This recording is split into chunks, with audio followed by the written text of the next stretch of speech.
Hey guys, welcome back to another episode of Wild and Wingless. Tonight I got with myself the driver of the S96, Sharni Pitcher. How are you tonight, Sharni?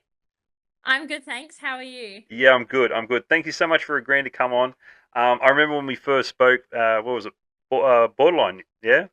Yep. After you won a heat with your father, and I was like, oh, I've got to get you on the show one day. I just remember that smile on your face. You were so excited, holding the heat winner sign. That was cool. That was cool. Um, Yeah, no, definitely. I've seen your name a lot more, probably because I've been doing this show and I've been watching results. I've been seeing your name a lot more being mentioned over the last like 12 months. But for a lot of people out there who don't know who Shani Pitcher is, can you give us a brief background of how you started in racing to get where you are today? Yeah, no, definitely. I've actually been racing for 13 years. So Wow. started off the bat when I was 10, into the junior sedans. And yeah, raced there obviously until I got to the age cap. And then now into the wingless category. So I one thing that a lot of people probably don't know is that I was always against wingless. I never wanted to race open wheel. Like you ask like my family, they were like, I was always against it. I just didn't want to do it. Had a couple of practice runs, didn't like it. And then I just clicked one day. I was like, all right, well, if I'm going racing, I'm gonna do it. Yeah, right. Yeah. So what made you? All right, okay. Next question. Well, what is it you enjoy about wingless? I think the competitiveness of the category. My two sisters have raced as well. Like we've all raced wingless together. We raced juniors together.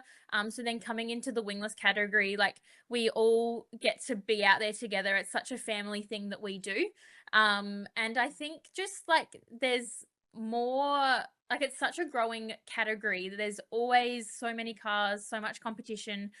It's just a lot of fun. Yep, yep. No, that's yeah, that's very true. I find it I find it funny that it hits home a bit about your idea about wingless when you were sort of coming up through your stepping stone. Because yeah, my boy, he didn't want to go wingless either. So Yeah, it's quite really. There yeah, you it's go. quite funny when you mention. And I've actually had a few people on the show who maybe before I hit record and started their episodes, they've also sort of shared that to me, sort of oh, don't tell anyone. So I think it's one of those things. I think wingless did have a stigma back in the day of being like someone once upon a time said a canteen car, but I think we're definitely changing that narrative for the division. It's definitely starting to turn into something bigger than that. Like we're now starting to see all these different drivers, and I enjoy talking to them. Like having the opportunity tonight to talk to you, we're starting to learn. Okay, we hear the name, Yeah. you know, we see the car go past. There's 96.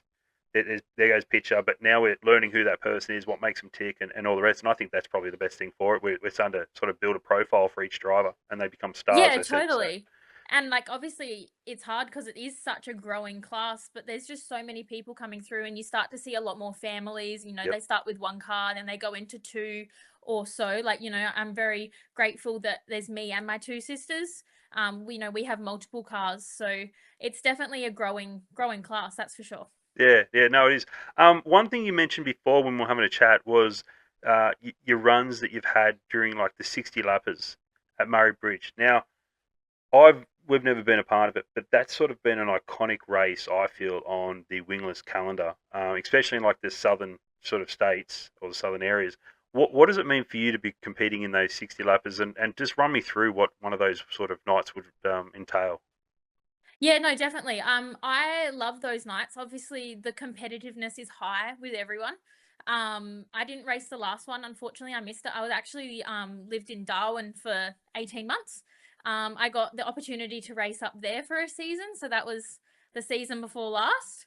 But the two before that, actually, I got to compete in both 60 lappers. And I think there's such a big event to have on the calendar that it draws like larger numbers, and like the stakes are high, like everyone wants to qualify to be in that race. Hmm. Yeah, yeah.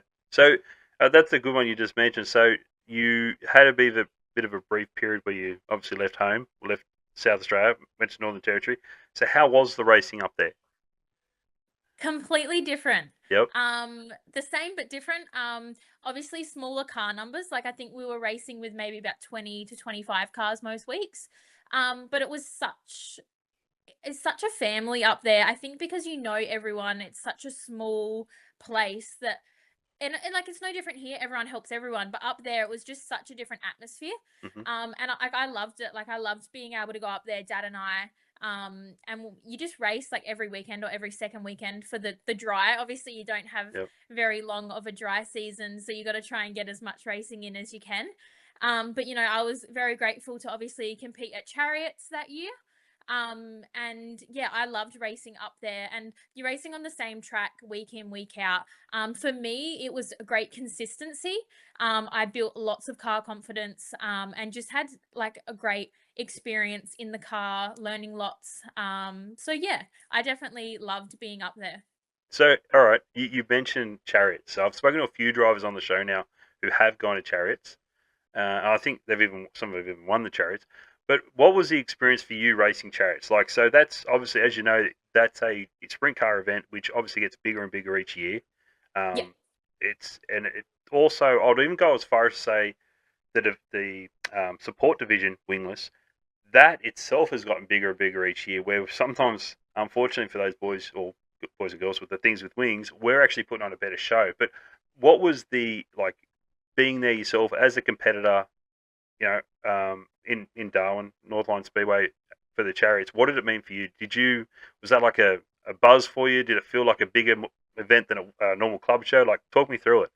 Oh, totally. I think like the lead up as well, like what they do to get like the fans involved, like the motorcade, and then they do like those fan appreciation days. I think like just to get the community of Darwin involved into what's it about, like get them learning more about the sport no matter what class it is, whether it's the sprint cars or the wingless. Like I think what they do there is so great. Hmm. You know, I was lucky I was a part of the motorcade down the streets of Darwin, and that was such a cool experience, like driving down the streets, and you know there's like people everywhere, and like they love it. Darwin love their motorsport as Yep. a whole. So like that was just such a great vibe. And then going into the 2 weekends of racing, like there's just so many people. You know, the hills are packed. People just love it. They're there to, you know, enjoy the sport. And I think learning, like teaching them and them getting to learn more about the sport is great. Yeah, nice, nice. Oh, that's good. I mean, you've gotten to do something many other drivers wish they could do, so that's fantastic. All right, let's have a chat. So, very shortly, you guys will probably be loading up your trailer and heading across the border to Victoria for the Australian title. Are the butterflies starting to get there, or are you feeling pretty calm at the moment? Have you been there often? Oh, I've raced there a couple of times now, maybe 2 or 3 times. Yep. Just for like club shows, Dad and I have headed up there just to get some laps in. Obviously, when we found out like the Aussie title was going to be there, um, so we headed up. We've done yeah a couple of meetings up there. I think at the moment I'm pretty calm. I think when we get there and you know like there's over 100 of us, like there's Yep. just so many cars, so many people. I think that's probably when it will start to kick in. You know, we're going up with 3 cars for the weekend, so we've Three. got a lot on the go. Yeah. Wow. So that's the family team got the 3 cars. Yeah, so myself, Mason Merritt, Yep. and Robert Hurd in Oh, our other 2 cars. there you Yeah. go. I've had the privilege of meeting Robert and his father back in 2017, 2018. Awesome people. I lent us some gear sets. And Yeah, Mason no, Merritt, they're great. Great people. yeah, and Mason Merritt, I obviously have called his name a few times in these results, so he's definitely a good steerer. But all right, sweet. So you hooked up with, because I actually noticed on the weekend we just had, um, Brett Island was in that car. Is that right? Yep. Yeah. And you were racing as well. Now that would be pretty cool to have someone like Brett Island in your corner racing. Like, were you able to sort of bounce ideas off him, get feedback on sort of helping you with your racecraft or anything like that? Or Yeah, no, Brett and Robert are both great. yep, You know, they've both Brett this was the first time Brett was in one of our cars, gave it a really good shakedown, and to get some laps in it. But both of them are great to chat to get ideas. Obviously, they've got such an extensive amount of experience behind them, and completely different styles of racing. So to be able to talk to them and get ideas, like I think it's great. Everyone races differently, everyone drives differently. But yeah, to be able to, you know, talk to someone with a lot of knowledge, it's great. Yeah. No, we'll definitely. All right, I'm going to see you guys in a team of three. So, geez, we're going to be watching out for you guys coming. So what's your thoughts for the Australian title? I know we just spoke about it. So we've got a lot of cars there. Do you have any goals in mind where you want to sort of achieve, be? Have you done any Australian titles before? I've done one Australian title before at Murray Bridge. All right. Didn't have the best run there. Yep. Unfortunate weekend, but we move on and forward from there. No goals particularly in mind. I'd love to just get some consistent laps in. I think when you've got such a large car count, making sure you're finishing those heat races, trying to get those results so that you can get those points in.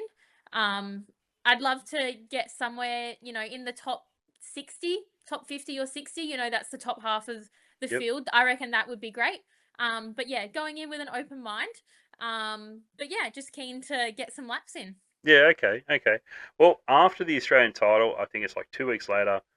He's got the South Australian state title at Borderline. Yes. Yep. And that's where I had the privilege of bumping into you and your father when you won the heat race. So you definitely know how to get around Gambia quite quickly. How are you guys going to go for that South Australian state title? Yeah, definitely. We'll Yeah, head down there. Like Mount Gambier's our basically our second home track from Murray nice. Bridge, really. Yep. I love going down there. It's a very cold place, but I do love going down there to race. Yeah, so super keen to head back. We've raced there a couple of times in the last month or so too. Yep. So no, definitely keen to head down for the state title. Very confident on the track. Hopefully we can, yeah, see what we can do. Yeah. All right. Okay. Have you? Sorry, I haven't asked. Have you been to Tolma?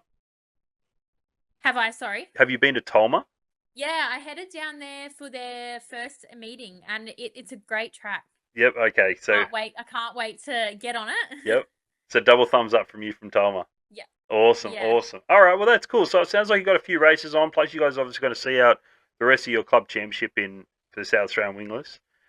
yeah, And you guys, your club's actually been very good because you have a very vast array of different tracks. You've got like your short tracks, your bull rings, plus then you've got these big sort of the big sprint car tracks. Like Murray Bridge, your local, is a excellent venue to be at. Mount Gambier is excellent.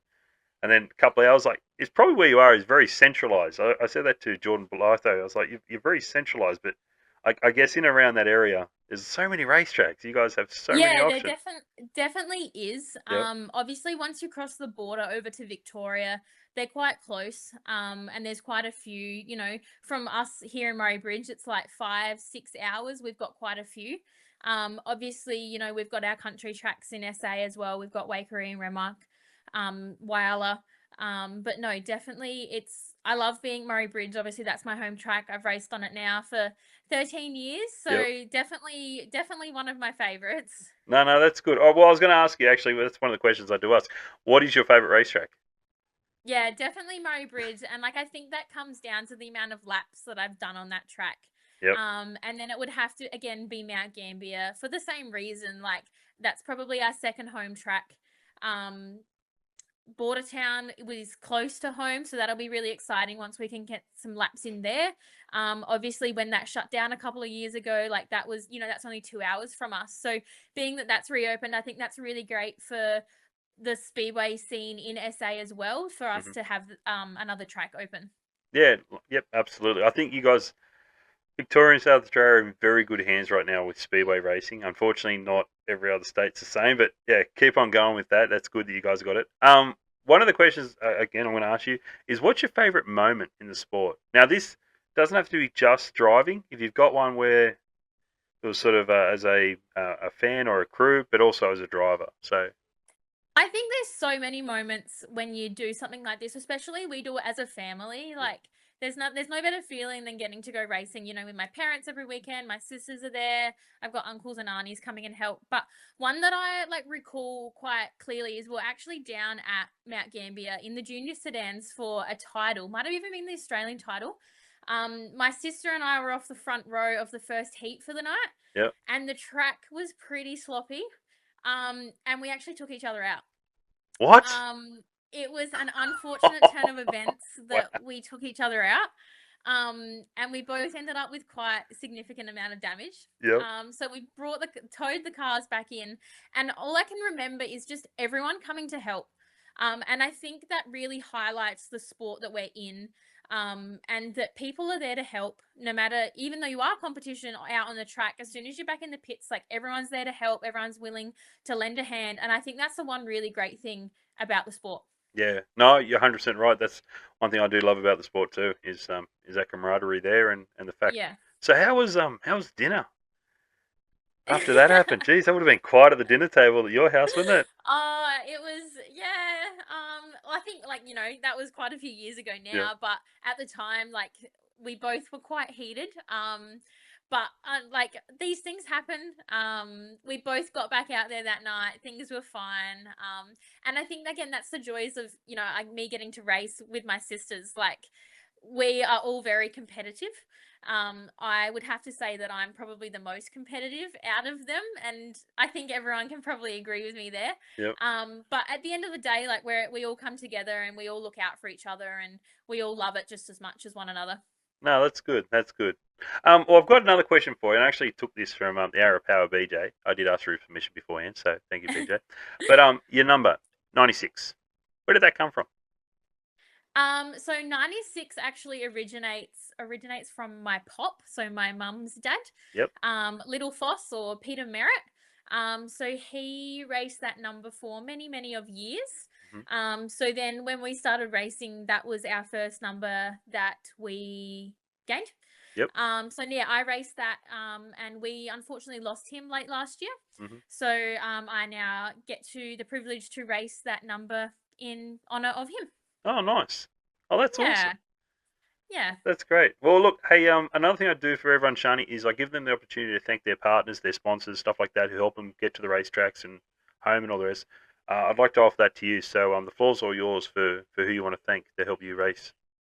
Yeah, no, obviously, like, we wouldn't be out there without our sponsoring partners to get us out there every week. And we're super grateful that we've got a lot of local sponsors from Murray Bridge on board that have actually been on board from day one.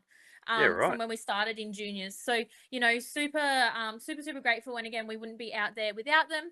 We've got Callington Refrigeration and Electrical, Ridley's Plumbing, Albanese Concreting, High Cockies come on board this season, which has been great.